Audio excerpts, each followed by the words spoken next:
Le décryptage, c'est dans un instant avec Régis qui est en train de s'installer, Régis Jancovici. C'est vrai qu'on a vu la dernière fois la différence entre gestion active et gestion passive. Bonjour Régis. Bonjour Fabrice. Régis Jancovici avec nous, le patron de J'investis moins cher. On vient de voir justement à quoi servent ces ETF, comment ils sont gérés. On a vu qu'il y avait un gérant derrière chaque ETF finalement, ce n'est pas un robot, on est rassuré qu'il y a beaucoup d'opérations à faire. Aujourd'hui, on voit qu'il y a une nouvelle catégorie qui est en plein boom, c'est le Smart Beta. Il y a de plus en plus de conférences, d'analyses, effectivement de propositions de produits. Mais qu'est-ce que c'est que le Smart Beta, Régis ? Alors, le Smart Beta, c'est une autre façon d'appréhender les indices. Jusqu'à présent, si on considère que le marché financier est un gâteau, on pouvait le couper par zone géographique, par secteur d'activité.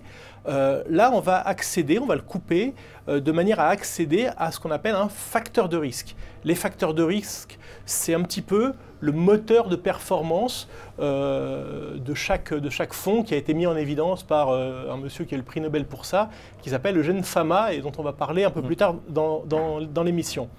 Pour être un peu plus concret, c'est par exemple accéder au facteur value, au facteur croissance, au facteur qualité.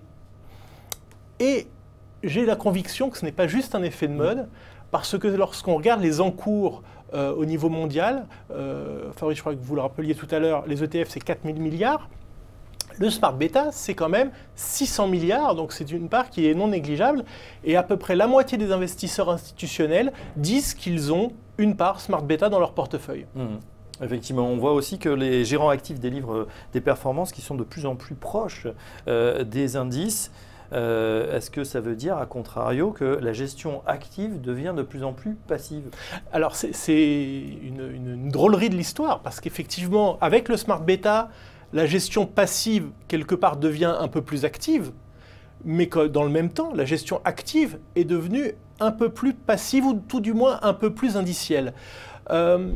Lorsqu'on regarde, alors il y a un graphique que vous pouvez peut-être passer sur le suivant.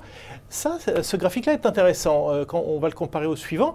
Il montre la performance sur l'écart de performance au benchmark sur 10 ans entre 1989 et 1999. Donc c'était il y a longtemps.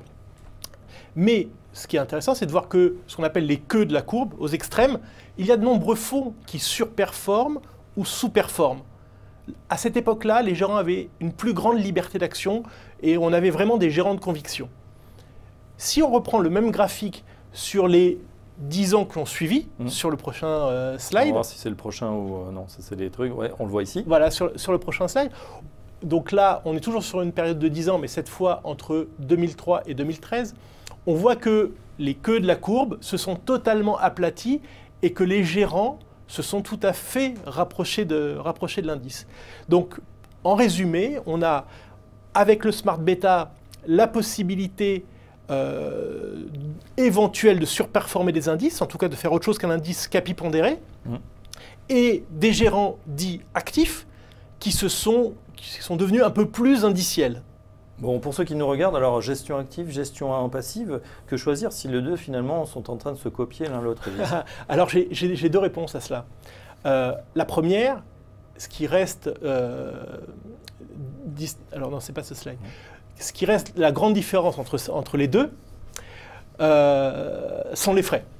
C'est-à-dire que l'ETF, fut-il un peu plus actif, fut-il Smart Beta, reste avec des frais compris entre 0,2 et 0,4. Un peu plus cher qu'un indice classique, mais quand même très raisonnable par rapport à une gestion active qui, je le rappelle, a des frais totaux d'environ 2,3%.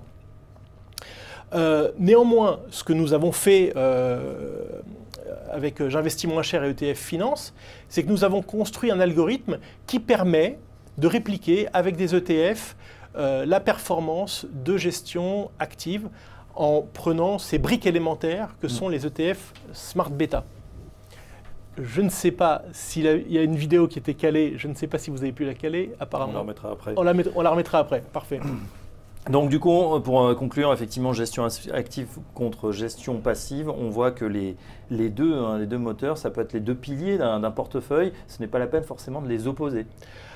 Alors, il est vraiment inutile de les opposer parce que même avec des produits passifs, on peut en faire de la gestion active en faisant par exemple des choix sectoriels, en faisant par exemple du smart beta ou par exemple en faisant de la réplication d'OPCVM de gestion active. Voilà, on en sait un petit peu plus pour évidemment creuser le sujet. Le site J'investis moins cher et je tiens à le dire, si ceux qui nous regardent et nous écoutent souhaitent que l'on fasse la réplication d'un de leurs OPCVM, ils peuvent aller sur le site etffinance.fr. On a créé une page à cette attention pour qu'ils nous rentrent les ETF de leur choix. Et lors de la prochaine émission, nous proposerons la réplication de l'ETF qui aura recueilli le plus de suffrages. Et ben voilà, à suivre donc sur le site. Dans un instant, le grand débat, on accueille deux spécialistes, deux auteurs qui vont nous parler des relations compliquées des Français avec leur épargne, leur placement. On va justement leur demander comment ils pourraient mieux investir. À tout de suite.